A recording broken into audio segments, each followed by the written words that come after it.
The Ottawa Senators are extremely pleased to select from the Boston U Terriers, Brady Tkachuk. Derek Brassard drops, Stoney, scores! 2-on-1, goes around. Welcome to SENS Talk. My name is Brandon, and I'm your host. Before we get started, please follow us on Twitter at SENSTalk_ for live updates of the games and, of course, breaking news. As well, please check out our sponsor, SeatGeek.com, and use our promo code SENSTalk to save $20 off your first purchase at SeatGeek.com or download the App Store. Link is in the description. Now, there's a few line notes before we get into tonight's game between Connor McDavid's Edmonton Oilers and your Ottawa Senators. So let's get to that. Firstly, the Breton negotiations have failed. We're going back to square one. Bad news. And not shocked because anything with Eugene Melnyk never works out. And expected that he can get an arena for free basically. But we'll see what happens. There's plenty of scenarios that can happen, and the process is starting over again for that downtown arena across from the War Museum, the Breton Flats. So I don't know what to say. It's going to be a whole new process again. There's plenty of options. Melnyk can sell. Melnyk can team up with somebody else. We'll see what happens there. Melnyk has put out a statement saying that he's not done and he's going to look for other ways to get an arena downtown. We'll see what that means.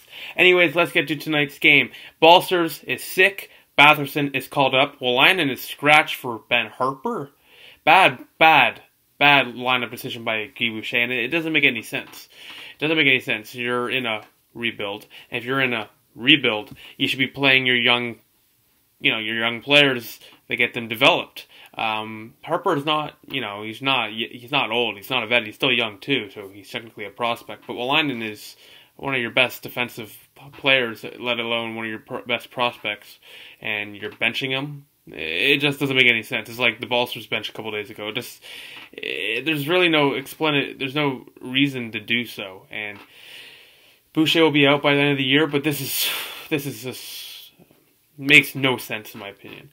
As well, tonight's goaltender is Mikko Koskinen for the Edmonton Oilers. The Oilers lost yesterday, got routed by the Leafs, trying to get back in the playoff race. They are, and Ottawa is starting with Craig Anderson. The first period to go, 14 minutes in, 6 minutes ago, Chris Turney puts one past Koskinen between the legs. 1-0 Ottawa. Turney's 7th of the year from Brady Tkachuk and Drake Batherson. His first game back since a little bit.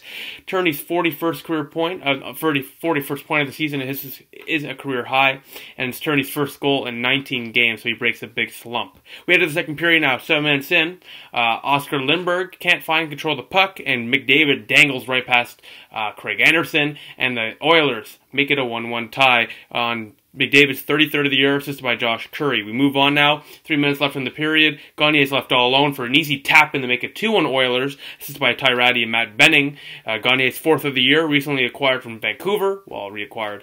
And Oilers go to the third period with the 2-1 lead. They make it 3-1. Cave on a nice pass from Josh Curry. No defense, no chance. Anderson sprawls, no chance for him. Oilers up by 2, it's 3-1, and Cave's 2nd of the year. But moments later, 6 minutes to be exact, Mark Borowiecki puts home a rebound, his first of the year. Ottawa down by 1, now it's 3-2 on Borowiecki's first from Christian Jaros and Colin White. Burrow's first goal since February 22nd, 2018 against the Tampa Bay Lightning. So congrats to Borowiecki. He played with Brady's stick, and he got a goal. We move on now.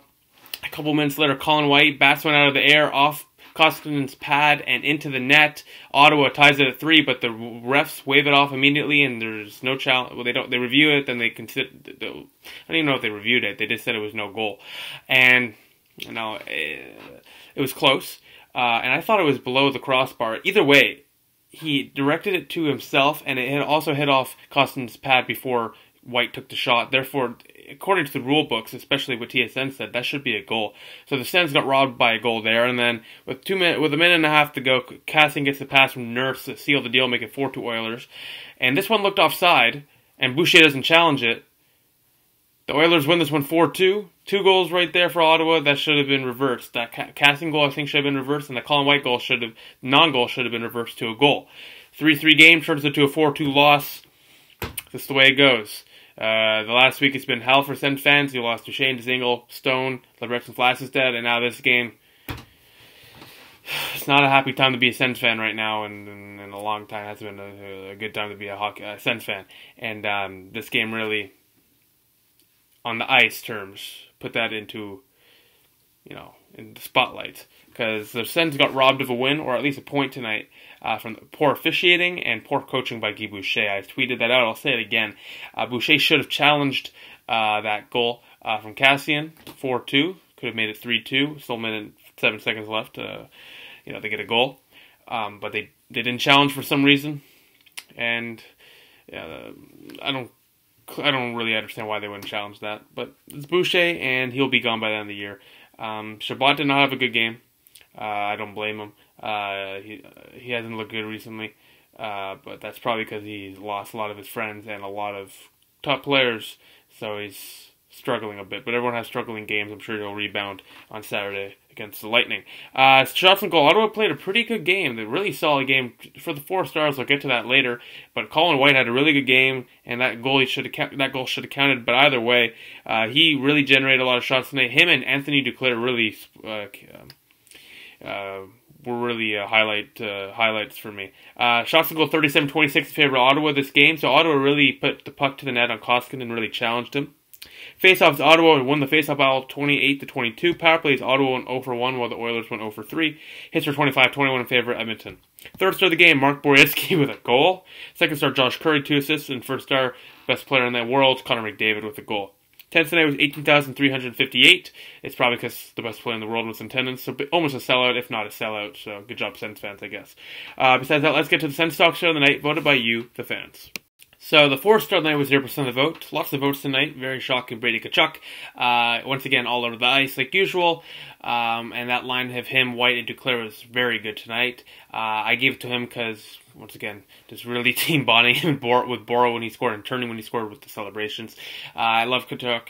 And it was mainly 3 players tonight that really brought it out, but Tkachuk was there, so I put him there. Third star of the night, surprisingly, I thought he would get more votes. 4% of the vote. Colin White. He had 2 or 3 shots in the game where he forced the shot and got a good shot off in tough situations. Colin White is showing that he could be a top 6 center on a team in the NHL, and it's good to see that he's able to get these opportunities even with Mark Stone not next to him anymore. He had a good game, got that goal that should have counted, it got waved off, but he's had a good season, had a great game, and he's been really good as of late with or without Stone. So that's always a good sign that it's not just Stone that's making him better. Made him better, of course, but he's still able to hold his own.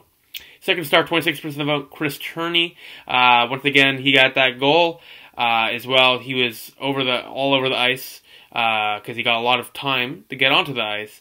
And that goal broke his slump after 19 games, put him there because he scored that goal. And there wasn't when you get a goal, you feel it. Then you heard his name a lot tonight. First star, 70% of the vote, Anthony Duclair. This kid's excited me quite a bit.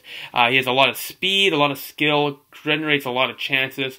This is the type of player NHL teams want. If you could just put it together in Ottawa and just buckle down. I don't know why NHL teams haven't liked this kid, but it boggles my mind. He's great offensively, right? Defensively, he's okay, but offensively, great speed, great skill, great hockey IQ. He has all the skill sets to be successful in the National Hockey League and be a good, effective player.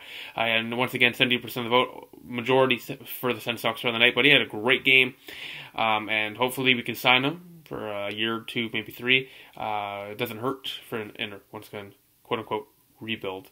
But he had a good game, and I want to see what he can do when the Sens next time take on the Tampa Bay Lightning, which is in March 2nd, 2019, against the Tampa Bay Lightning at 7 p.m. Eastern Time. So besides that, I'll see you then when we take on Tampa Bay.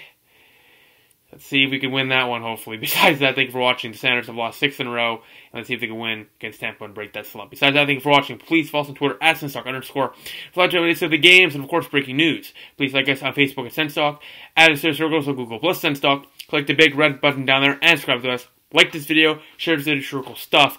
Please check out our website, SensTalkCentral.com. We update that every single day. And of course, please check out our sponsor, SeatGeek.com, or download the App Store and use your promo code SensTalk to save $20 off your first purchase. Besides that, the Oilers take this one 4-2. McDavid and the Oilers still have a shot at the playoffs. Hopefully, they get in for the sake of Canada's Stanley Cup drought. We'll see you next time with the Sens take on the Lightning. I'll see you then. Go Sens, go.